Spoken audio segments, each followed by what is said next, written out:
and welcome to 3FPC News. I'm Dan. I'm Alex. And today we have a lot of things to discuss, but first we're going to go to our brand new Blitz category section. First things first is season premiere dates were announced for The Flash and Arrow. The Flash will be on Tuesdays, October 7th in America Land, and Arrow will be on Wednesday, October 8th in America Land, so the day after.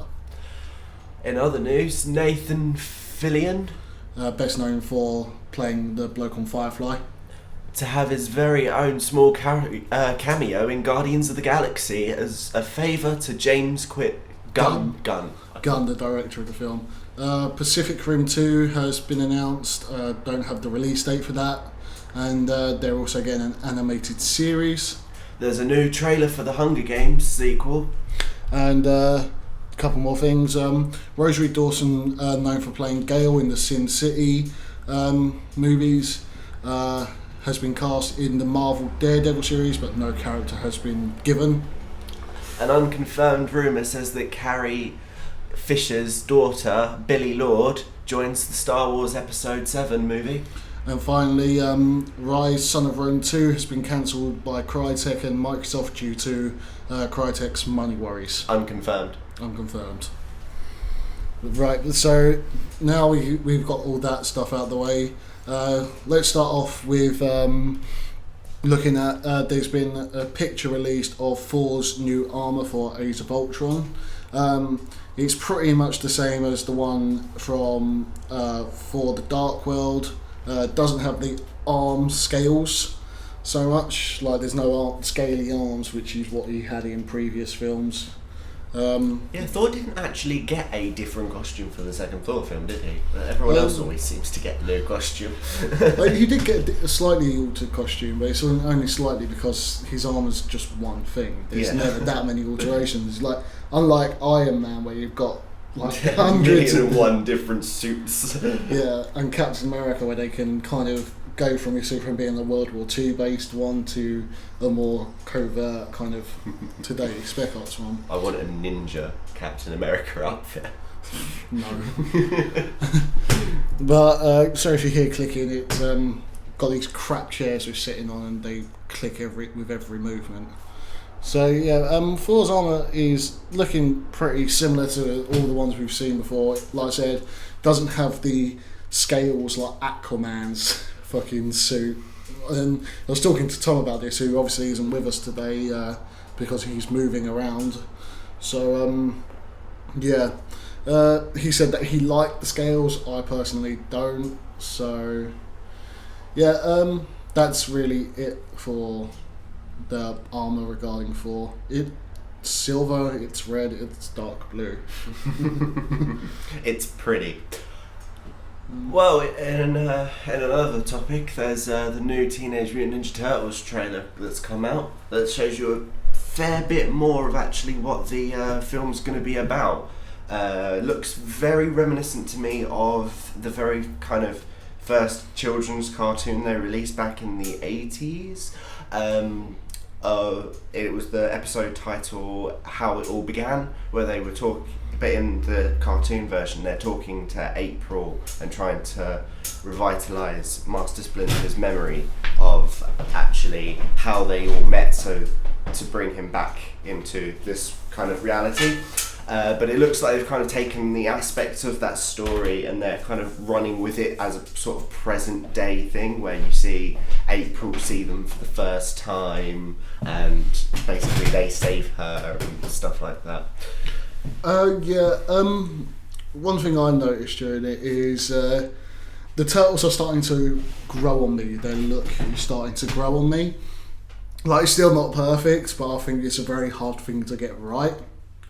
I am slowly getting more hopes for it after that second trailer, but my expectations of it is still pretty low. Yeah, my expectations are very low. I felt though this trailer gave away a lot of the plot. Like, based on the trailer, I could probably make some assumptions on how the plot's going to go forward. So, like, possible spoiler alert here, it's going to probably open with that stuff in the subway at the beginning of the trailer. Then April's going to chase him onto the rooftop, all the threats are going to be made, we get a little montage of getting to know the characters and Master Splinter and I don't know. stuff Michael like that. Bay does like useless office scenes, so it'll probably open up with April in her office for the first hour. Well, there was a useless. It does look like a useless office scene at the end of the trailer when she's breaking down who the turtles are and stuff. But I did like the fact they mocked themselves with the whole them being aliens would be stupid. That was quite funny. Are they aliens? No, that'd be stupid. But this trailer, it was a good trailer. It does make me have a small glimmer of hope for the film to have something. Just a tiny little one. Yeah. About the size of Navi. But I don't know, still pretty low expectations on the film as an entirety. It's not going to be that great, in my opinion, but I'm going to give it its fair shot. Yeah, I will go probably see it at some point. Now, one thing I did notice during this trailer was there's a bit in it where you see Shredder and a bloke talking to Shredder. Now, the bloke talking to Shredder, I can't remember his name, was who I, and quite a lot of people I know, have all been saying, this is Shredder, this is the guy playing Shredder. Turns out it won't be him. It will just be another guy, and they probably do have, the guy does have a name, I just don't know it. How long do you reckon Michael Bay was laughing at everyone? Thinking, hey, you've made this assumption, it's wrong. Yeah, and then they ruined it in the trailer. Yeah. I would have been quite shocked to have got into this, watched it on DVD. Or Yeah, there's no way I'm you're... I'm not going to the cinema to see that film. I might do, it depends. There's a chance I might, if there's nothing else to do, and things like that. But yeah, going to move on now to our last bit of news. This is a very short news segment. We've put the Blitz news in to make things easier for video editing, because otherwise it was taking too long to knock them out. So knock them out. So, and the last bit of news is, and this is how you say his name before you make any jokes, Scoot McNairy. It's not Scott, it's Scoot. He's been cast as in a secret role in the Dawn of Justice movie, the Superman versus Batman. Now, one thing I've been thinking about was every week they seem to be adding more and more people to this movie. Like, so far we've got Batman, Superman, Aquaman, Cyborg, Lex Luthor, and 2 unspecified roles. Now, the Avengers did this well, but that's because they established the characters beforehand. And yeah, Batman and Superman are established in their own right from everything else, and especially the Superman, since this is a off-branch of Man of Steel. Mm. But we've never really seen Aquaman and Cyborg before, and I feel like they're putting too much into this short thing. And the way I see it, so far it works. I think you can get away with Aquaman. Everyone generally knows who Aquaman is. Lex Luthor had the... Lex Luthor has had quite a lot of adaptations of his character as well. Yeah, like, what was it you used to watch? Nashville or something? Smallville. That's the actor who should play Lex Luthor all the time. You can probably get away with those two. So at the moment they're only really bringing in Cyborg, in my opinion. But as you said, 2 unspecified roles. Yeah, which could, if they're not already other established characters like Flash or Green Arrow or whatever, could be a problem. The thing I have of it is this is a Batman versus Superman movie, so it's going to centre around these two characters. It's not an Avengers movie, it's not a Justice League movie. It's about these two characters, which makes me feel like the others are just there to be hints at the future, hence why it's called Dawn of Justice. Yeah. Like, I'm glad they're establishing them before they do the Justice League movie. It needed to be done. But I don't think this is the way to establish them in just tiny little roles. They might be doing it this way to avoid doing it like too close to what Marvel did by giving them their own movies. If they give them smaller roles, like they did with Hawkeye and Black Widow. Not Hawkeye and Black Widow. Well, yeah, like Hawkeye and Black Widow. Actually, thinking about it, but I was actually going with the whole what's his name that got his own series because he appeared in Green Arrow, Flash. Oh yeah, he's getting his like they might be trying to make that their thing. Yeah, I could see where you're coming from there. I just feel like I agree. Aquaman and Cyborg and don't need their own movies at all. Cyborg, right? I wouldn't say Cyborg does. He's pretty standard character once you get down to the nitty gritty of it.